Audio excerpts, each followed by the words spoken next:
The Retro Lounge is a look back into the archives of the Recruiters Lounge podcast with Jim Stroud and Karen Mattonen. The Recruiters Lounge podcast posted weekly between the years of 2005 and 2010. With energy, wit, and opposite points of view, Jim Stroud and Karen Mattonen discussed, debated, and squabbled like children over HR issues that affected the workplace and society overall for the benefit of all who would listen. This episode of the Recruiters Lounge originally aired October 24th, 2007. The title was Plagiarism, Age Discrimination, and Sleazy Recruiter Tactics. The description reads as follows. I invented outsourcing and other strange tales. Jim Stroud and Karen Mattonen discussed plagiarism, IBM's attempt to patent outsourcing, Google allegedly giving an old guy the boot, and sleazy recruiter tactics. Listen to what we said way back in 2007 after these special messages. Hey, what's the best platform out there to help automate initial phone screens? I found exactly one result. It's First Screen True Talent at www.firstscreenme.com. Great, but the calls need to be self-served by candidates when they're available. Correct. It's True Talent at www.firstscreenme.com. And I need to be able to record my own voice. Are my speakers broken?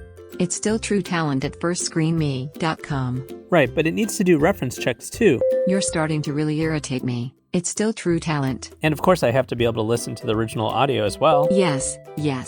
Still True Talent. And it needs to be able to do high-level analysis on all my candidates as well. Okay, that's it. I can't take any more. Shutting down. With tens of thousands of completed calls and years of research to back it up, First Screen is the award-winning pre-qualification platform to quickly check candidates' soft and hard skills as well as references. See a demo of True Talent on our website at www.firstscreenme.com today. Find your True Talent with First Screen. And one more thing before we start the show. Do you know about Glossary Tech? Glossary Tech is a set of free online tools that help non-tech people understand complex technical terms. The toolkit is widely used by sourcing and recruiting communities worldwide, including recruiters from Amazon, Google, Facebook, and Microsoft. With no investment in marketing, its website that offers a glossary of IT terms and a resume scanning tool gets 7,000 unique visits every month, not to mention the Chrome plugin with over 13,000 installs, more or less. If you'd like to get your brand in front of recruiters, sourcers, and trainers from Europe and the USA, consider becoming a sponsor of Glossary Tech. Check them out online at glossarytech.com. That's GLOSSARYTECH, just like it sounds, glossarytech.com. And now, on with the show. Radio talent. Innovative audio on demand. Hi, I'm Jim Stroud. Welcome to the Recruiters Lounge. The Recruiters Lounge is a podcast of news, interviews, and commentary on the recruiting industry, and it was designed with you in mind. So sit back, relax, and enjoy your time in the Recruiters Lounge.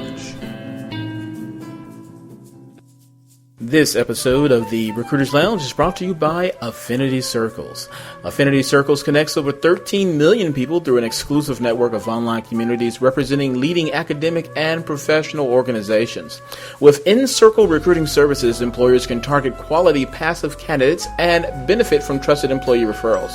Learn more about what we do at Affinity Circles by visiting their website, www.affinitycircles.com. Affinity Circles is not just who you know, it's how you know them. Hello, welcome once again to another exciting episode of the Recruiters Lounge. I'm your host, Jim Stroud, and back with me in the lounge, you know her, you love her, Karen Mattonen. How are you, Karen? Oh, I missed you. It's been such a long It's been time. so long. Yeah. Insert violin music here.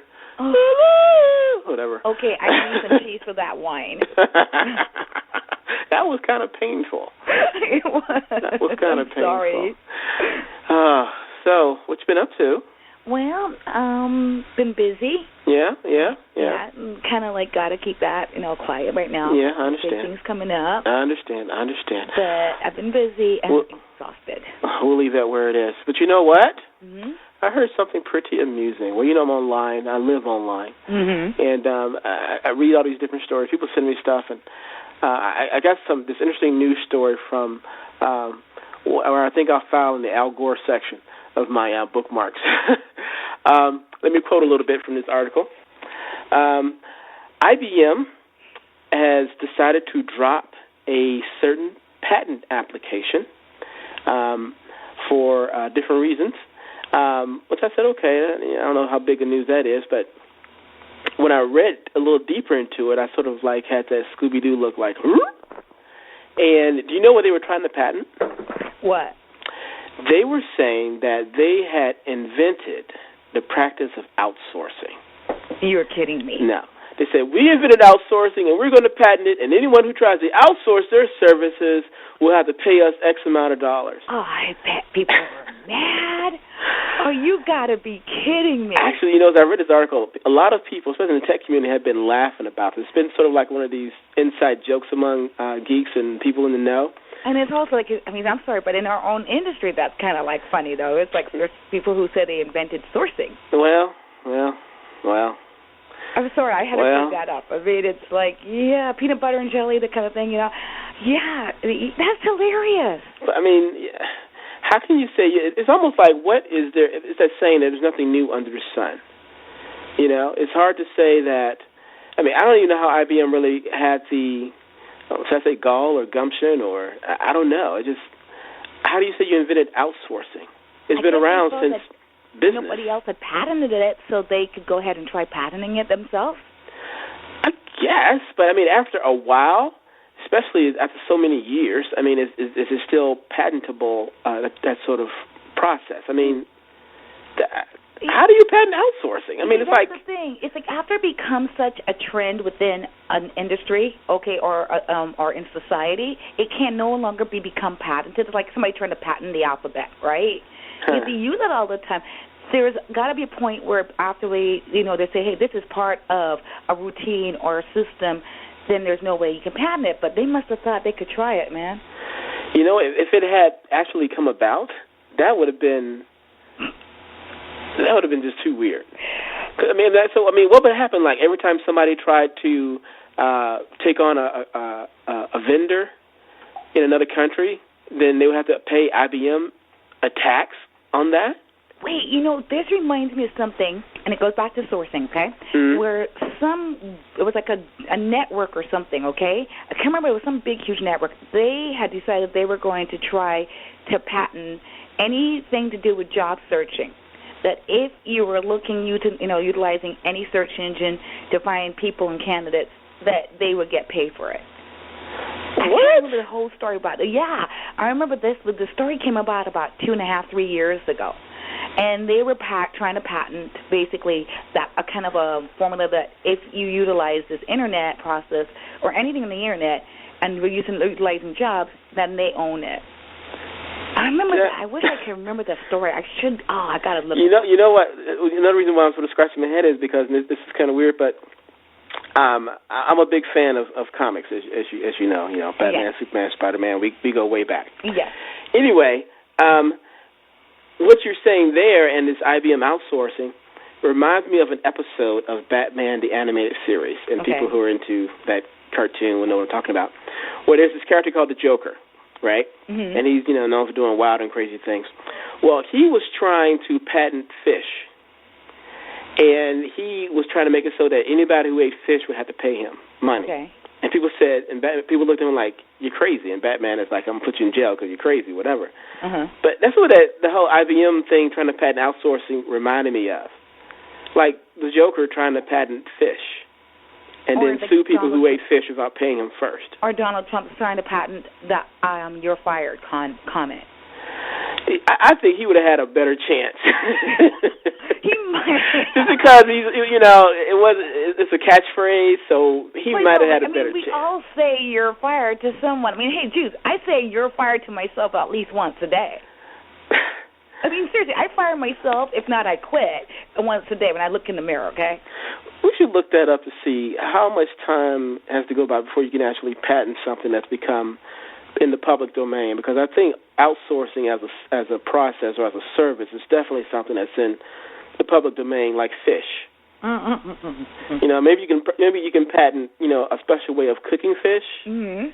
You know, like I guess like Captain D's could patent how they make fish, and Arthur Treacher's and Long John Silver's.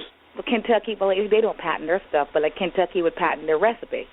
Yeah, so I can see somebody patenting their special way of preparing the fish. Mm-hmm. But to say that they own all fish, or that they own all outsourcing, or own certain words. Yeah, well, I guess. I mean, that one is pretty popular in our industry, too. Some people say that they own specific words.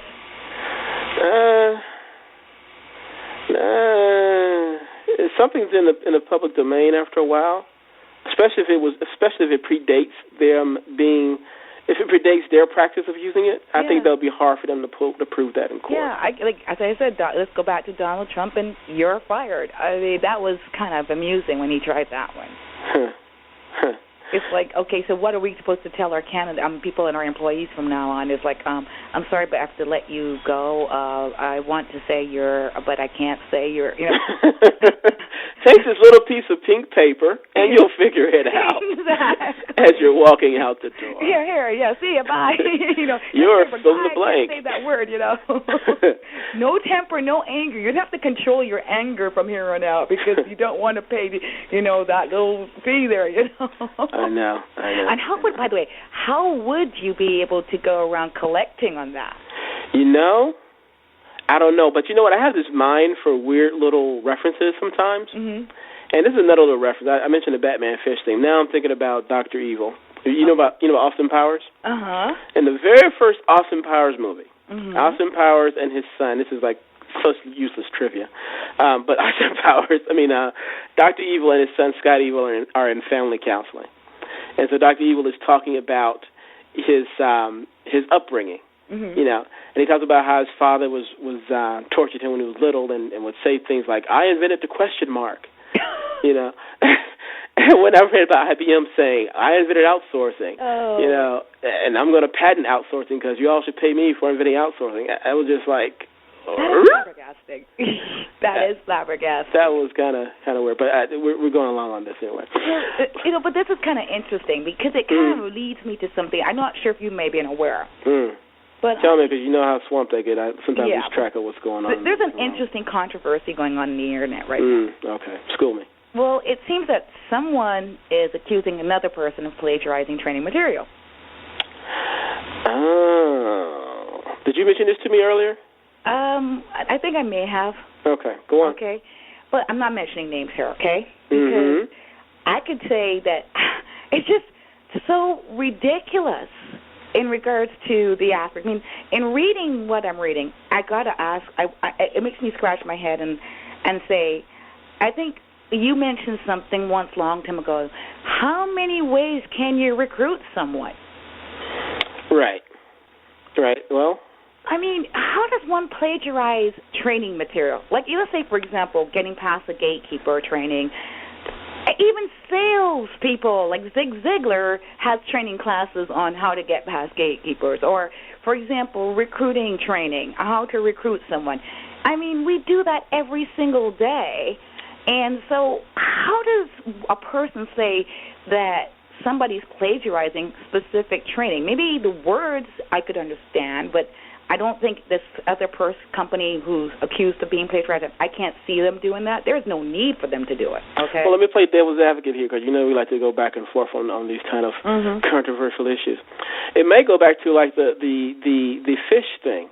Now, someone can copyright how a fish is prepared, but you can't copyright fish itself. Now, is this the thing you're talking about? Is it a thing of someone's complaining about how their fish is prepared and they're using the same recipe, or are they mad that they're using fish? And then what's ironic is when you read the comments made, it makes you wonder, did they even listen or attend this other company's class? Because, and based upon the verbiage, or maybe it's just the title that they were using, because I don't see any kind of comparison or similarities. Because it's just like basically generic training. How to basically recruit or hire someone, okay? And so my question is, now, I don't know if this person attended the classes or not, so I can't assume that, okay? Mm-hmm. To see if this other one. But, I mean, I'm looking at it and I'm thinking, scratching my head, and first off is saying, there's no reason this other company would have done this. I really can't see that. There's no need. But number two, I'm kind of questioning, how can one basically say that they own training in aspects of recruiting processes? There's only one way to recruit candidates. You get on the phone, you interview them, and there's only so many ways you can interview a candidate. You go ahead and you say, do you do this, how you do it, this and this and this, and ask questions.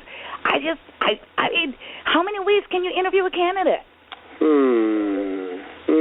Sort of goes back to the... Yes, it's something that we've been doing for hundreds of years, right? Mm-hmm. It's been something that we've all been doing one way or the other. And, you know, I was flabbergasted by this. It's like, you really, unless they're trying to, maybe it's the name that they're looking at. I don't know. Is it like a verbatim thing? Like, one person says do step one, do step two, and another person says do step one, do step two. I didn't see that. I didn't see it, and when you compared the two, I didn't see it. So you didn't see where one person has 1, 2, 3, and the other person has exactly the same 1, 2, 3. And I didn't take the class to say that, but you know, the question is, and they didn't define, and that's what's interesting, there's no definition of how it was plagiarized or what was plagiarized. There was no definition of that either, which I find is interesting. If somebody's going to accuse someone of plagiarizing, wouldn't it be good to define what, where, how, and when? I would think so. Okay, and so that to me, it kind of makes me question my head and go, But it's like, but still, I mean, there's 26 or 28 steps in the recruiting process, and they follow a 1, 2, 3, 4, 5, 6, down the line. You can kind of stray a little bit from one to the other, but they pretty much have to follow the routine and process. So still, it's, to me, challenging to understand how training can be completely copyrighted. Maybe the words, yeah, but I shouldn't say copyright, but plagiarized. I just can't see how the training itself could be. Because especially since you're training somebody, you're using your own verbiage and your own formulas, basically. Interesting. We're going to talk more. We'll probably debate that more and more offline, especially if it's what I think you're talking about. We'll definitely talk about that a bit more detail later on. You know, someone was showing me this list of the best companies to work for.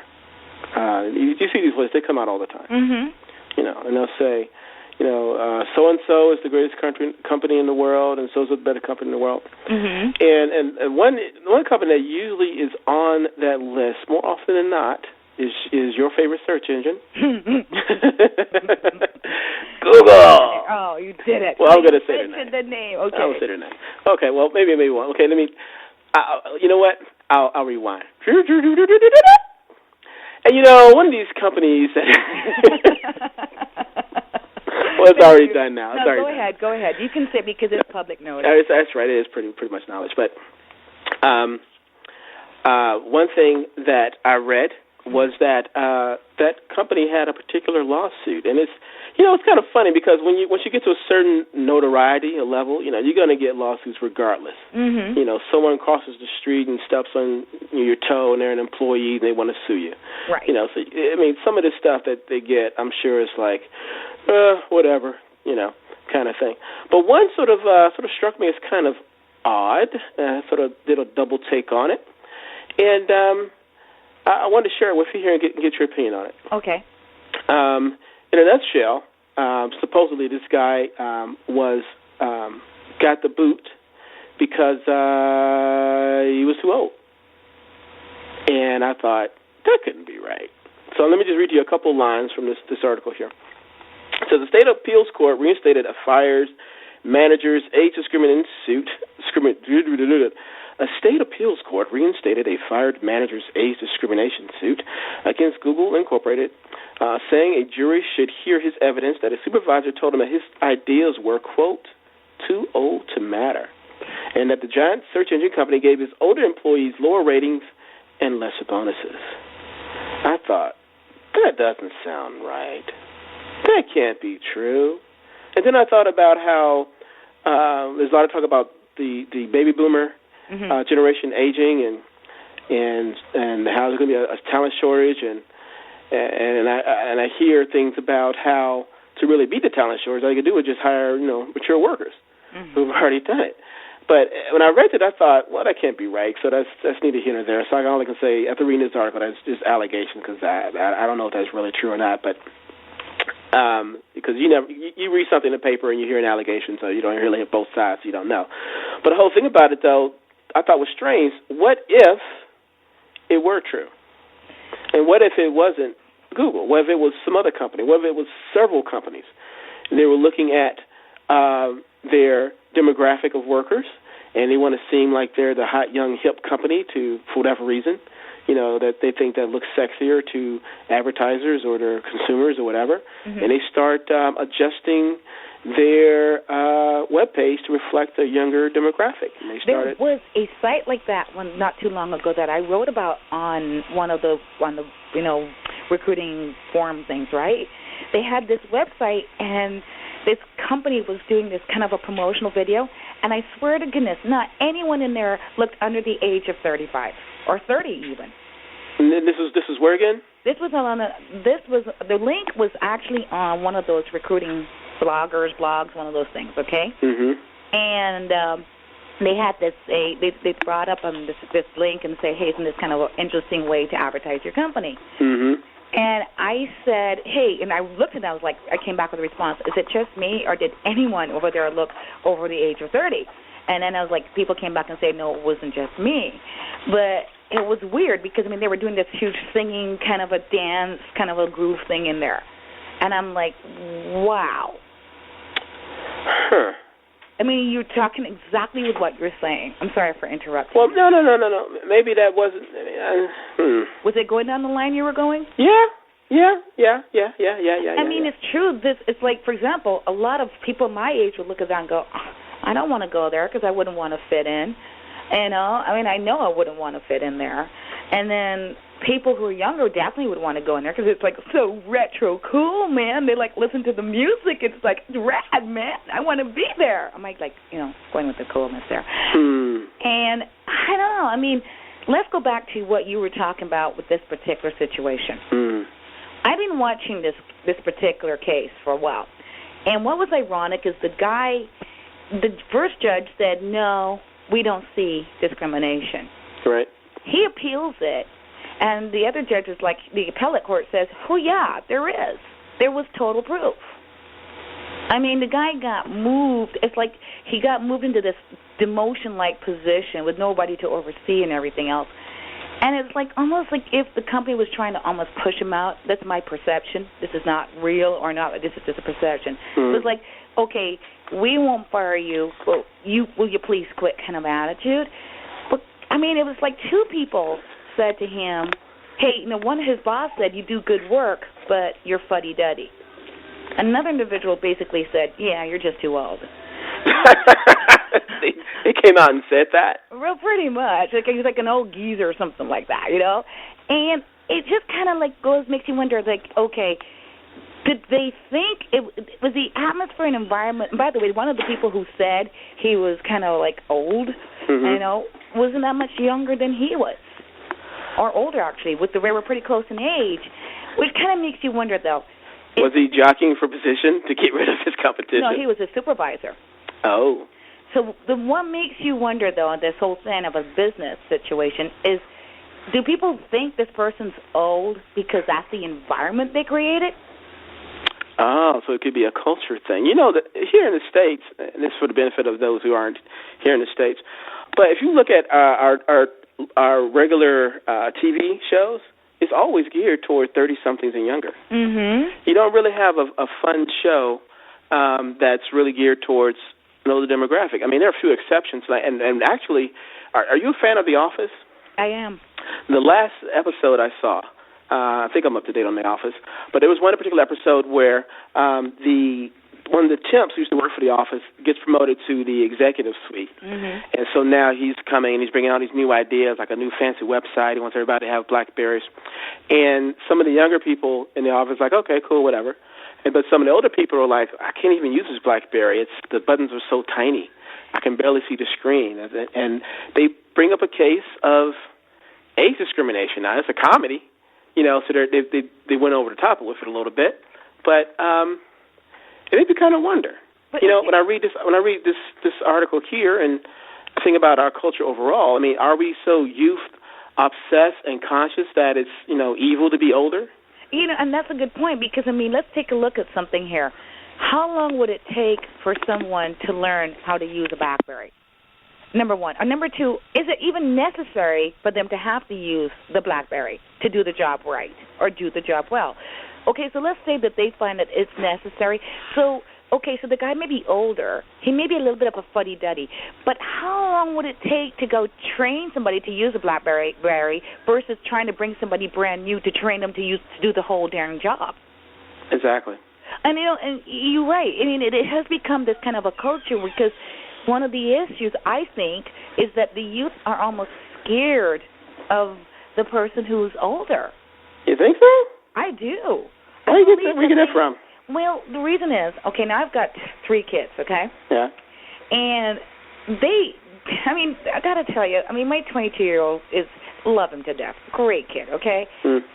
He does well at work, very, very smart, he's always there. But you got to, these kids are pretty much slackers. Compared to, what we were like at that age when we were pretty kind of slackish. I'm about to say that. You know what you sound like? You sound like somebody in the 70s who's a hippie. We were don't trust anybody over 30, man. Yeah, but no, come on. They're the establishment. Hey, I didn't go back home to live with Mommy and Daddy at 22. Yeah, well. Okay, come on. Now, let's get back to Well, you do have some of that here. A lot of that. Well, yeah. The boomerang kid generation, these kids, it's like, okay, and there's a lot of excuses, okay? Like, I finally got my kid out of my house. Okay? Finally. And I wonder if they're listening. Say hi. Yeah, I love your kids, but I don't mention names there. I finally got him out of my house. Right. And he is living with several roommates. And they're chipping on the bill. He is going to school. So it's not about money, okay? It's not about can't pay for the bills, okay? It's like, you know what I think it is? What do you think? We overprotected these darn kids. They tell them to pull themselves up by their bootstraps and do it like we did. No, nothing like that. Now, this is the generation of kids where it's like, okay, you have to have kids on board signs. This is the generation of kids where you used to, instead you have to have all these helmets and this and that just to go skating down the street or walking down the street. It's like you want to wipe your kids with sanitary napkins that have, what do they call that? Antibacterial soaps. There's nothing wrong with that. You know what? If they had this kind of thing back then, they probably would be using it back then. I have a question to ask you. Yeah. Did you ever die from picking up something off of the street and eating it? I didn't make it a practice to pick things off the street. We did it as kids. Did we ever die from not being in seatbelts? Really? How many accidents really did happen? You know what I mean? Yeah, but again, though, why? What's wrong with taking an extra precaution? Well, no. Those things are in place.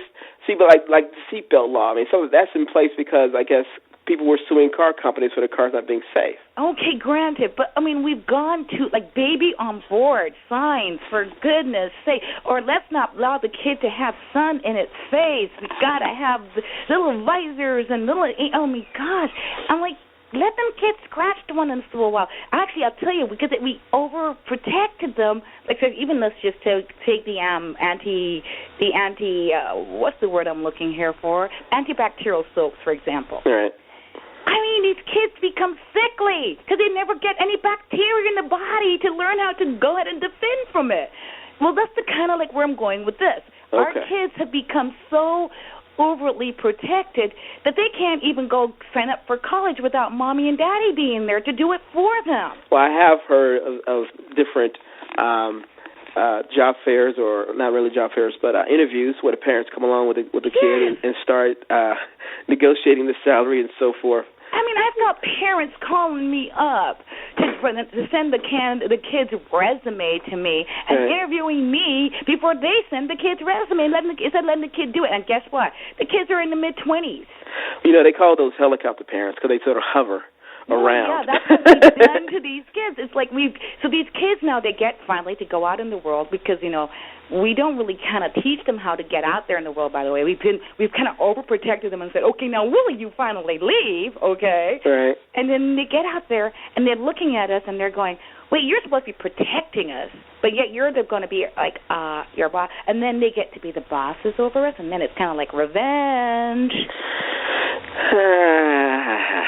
I'm sorry, I'm not anti the kids. I'm really not. I really blame us, the parents, for this, not the kids. So your argument is that we called them too much and we're just going to just have to pay the price one day. We're seeing it, really. God, it's like, for example, let's talk about the environment right now, okay? Financial environment.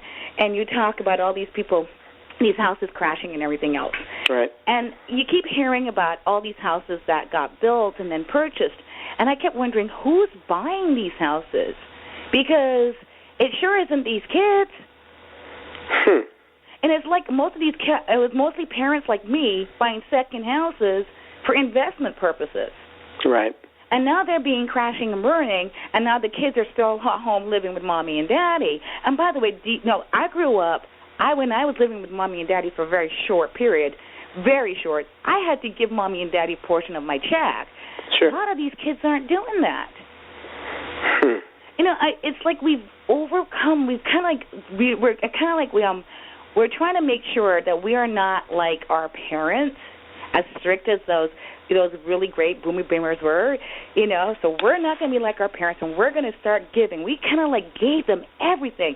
So what ends up happening? They have all these toys and the internet. They have all of this stuff. But have you ever noticed, I was watching this on, forgive my rambling, but I was watching this on TV the other day, too. It was on the Good Morning America Today show or whatever, and they were talking about these kids and using the telephone for SMS messaging. Right, I've seen that, and they do it so much that they can't talk to people in real life. No, in fact, this married couple were sitting down next to each other. I saw that. They were on the couch next to each other, and they were still texting, they were sitting right next to each other. That was bizarre. Yeah, and I remember when they tried to go ahead and ban them for a week, and they couldn't even go through with it. They didn't know what to do. They didn't know what to do, and they didn't even know how to talk to each other. I looked at that, and I wondered, how do they have sex? Maybe this is the wrong forum for that, but I was thinking that when I looked at it, because I saw that same report, and I'm thinking, like, how do they have sex? They're just, hey, baby. Let's text it, yeah. Yeah, I'm like, what? The thing is, that brings us back to why I believe they're scared of us. They don't know how to communicate with us. That segment went a lot longer than planned. I apologize, but this is kind of like something that I've kind of got a little bit of a contention with, because these young kids are coming in. They have a very poor communication skills. They really do. In fact, they also have very poor math and writing. This was based upon the Education Board. They did some surveys with employers, and they said that the kids coming out of college nowadays. Oh, with the MBA students, you get to retrain them sometimes. Yeah, it's like just remedial math and English skills. Right. And then what was also ironic, yes, more kids are going to school, but get this, 80% or more are not graduating within 7 or 8 years. All right, we're painting a very doom and gloom picture. Let's go from doom and gloom to a little bit sleazy. Okay. Since we're heading down this road, might as well just go all the way. Oh, I'm so sorry. You were telling me earlier about, I'll start off this round. I was working with someone, and something very disturbing came across their desk. It seems that someone had impersonated this recruiter and started contacting candidates as if they were that particular recruiter. Ooh. Because this other recruiter worked for a very reputable company, and whereas this other person, I assume is a recruiter, worked for a no-name brand agency or something. So they were trying to impersonate recruiters from a Fortune 100 company so they can get a higher caliber of candidate to call them back. And the only way my recruiter friend found out about it was that the candidate had a relationship with the recruiter and say, hey, this doesn't sound like you. Did you send me this? They're like, what? And now it's up to the lawyers to figure out the rest of it. But I thought, man, that is beyond recruitment sleazy, man. That's a whole new low to impersonate a recruiter from another company because your agency is not known or something. Have you ever heard anything that sleazy before? Can you beat that? Oh, yeah. I mean, this reminds me of a similar story, okay? Now, this person hates me, and probably because of the comment I said after, which I might have deserved. Who hates you? Oh, she hates me. Okay. Nobody hates you. I can't mention any names, okay? But this particular individual, and I had written on a particular network that I have never, ever lied in recruiting. Right. No, I'm going to have to take that back. I tried once, and I actually did call back the person and said I lied. Oh, so you're telling me that's true. Okay? So you're telling me you had the cigarette, but you didn't inhale. Oh, no, I tried to lie, and when I was trying to lie, because somebody told me how to do it, right. And I tried, and I was like, and the woman knew I was lying, right? Yeah. And I hung up, and I felt so guilty, so I ended up calling them back and apologizing for lying. See, that's that good Catholic upbringing. Really, and you know this is true. You know I would do that. That good Catholic upbringing. That's the sad extra part. guilt on the side. Jim would actually know that I would do this. Okay, extra anyways, guilt. So this woman, she calls me, she sees this post, she says, I don't believe you've never lied in recruiting. You've been doing it for over 10 years. No way. And I said, well, I've never, ever done so. And they said to me, oh, really? And then they went on to tell me some of the things that they've done. And one of them that sticks out in my mind is that this is a complicated story, so try to follow me, okay? Okay. They called up a particular company, company A, right? Pretending to be Jane Doe from company B. Okay. And so they said, hey, we need you to send over the employee list to me. Go ahead and send it to my email address. Okay? Whoa. Company A says, okay, and this was Jane Doe from company B. So then she goes ahead and she calls real Jane Doe at company B and said, hey, company A is going to be sending you an employment list, okay? My email is down. Can you send it to me in about 20 minutes? No. I was like, when I said, now this is what I said. This is why she hates me. That's not true. This is true story. That's not true. This is absolutely, I can't name the names, but she even mentioned the names. That's not true. I was like absolutely shy. I said, they didn't ask what this was about. And this girl said, no. But she said, I just told them to go ahead. And I said, did you know this woman, Jane Doe, a company? She said, no, not really. I just knew of her, and she knew of me, okay? I was like, okay, whatever. So anyways, I just got flabbergasted, and then I was quiet, and then I said, I can't believe you sleep at night. Wow. Since then, she hasn't been too happy with me. Cause, I mean, okay, you trumped me. You trumped me on that one. All right. That was kind of wild. I was just absolutely, but that's not the worst I ever heard. That's not the worst. How can you beat that one? Third-party recruiters. There is a particular company. It's one of my nemesis, okay? Recruiter nemesis. Not one of my friendly competitors, okay? All right. This particular company, what they would do, if you, let's say you decided to take this job, and they're all excited, right? And then turn around and say, no, I'm going to stay with my company. I've decided I just want to stay. No counteroffer, nothing like that. You just decide to stay. They will turn around and call your boss and say you were looking, so that they'd fire you, so you'd have to take the job with them. What? And then give them their replacement. What? I know 2 people directly who that has happened. Wait, rewind that. So they interview a candidate. They tell the candidate's present employer that that the candidate is looking for a job. They get fired. They then take that fired candidate, put him on a new place. They only do it if the candidate decides not to take the job. Oh, so they sabotage. That's ugly. So the candidate says, no, I decided not to take the job. That's what they end up doing. That's ugly. It really is. Ooh, that's ugly. I know 2 people it happened to. I don't know if they do it anymore, but I know 2 people it directly happened to. Ouch. I could not believe it. One of my clients is the one who told me about it happening to them, okay? So I knew it was from a good source, okay? And because I was asking how come they never use these particular guys, okay? And that's I'm not mentioning region or anything like that, because it could be any of millions of recruiters, okay? Yeah. And that's because of ethical reasons, okay? Right. I mean, I was absolutely flabbergasted. I mean, I know for a fact, too, these same guys, let me tell you what they did to me. They were actually going ahead and calling into companies that they had relationships with and paying people for my resumes that I submitted. Ooh. I mean, what was so strange, I mean, it was kind of ironic. Now, you know that I can get paranoid sometimes, right? Just a little bit. Okay. So what was happening is I was getting paranoid. Why is it and how is it that my candidates that I'm cold call recruiting, we're talking 100% passive, or within like a couple hours after submittals to certain companies, they're getting calls from these guys. It was like these guys were always one step right behind me. And even these candidates were freaking out or weird. I mean, the candidates were asking me, do you know, how did these guys get my name, et cetera, right? These guys knew everything about them when they were calling them up, right? So what I did is how I busted them. I got my husband's resume, put a phony name and my lawyer's telephone number on it, and started sending it out. They call my lawyer. And the lawyer has some choice words for them, I'm sure. Yeah, he busted. Well, it was a bit expensive to do this, by the way, but there's like basically he's cease and desist, busted, you're busted. Wow. But it was like, I mean, that was the only way that I could actually definitely prove. You know, I mean, it was getting my husband's resume and tweaking it up, putting a phony name on it, the whole deal. And it worked.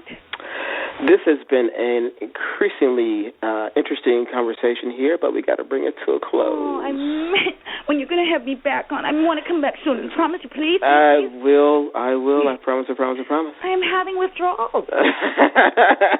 And especially since I'm going to stop smoking again. I'm making it public. I'm glad you said that publicly because, we should take bets.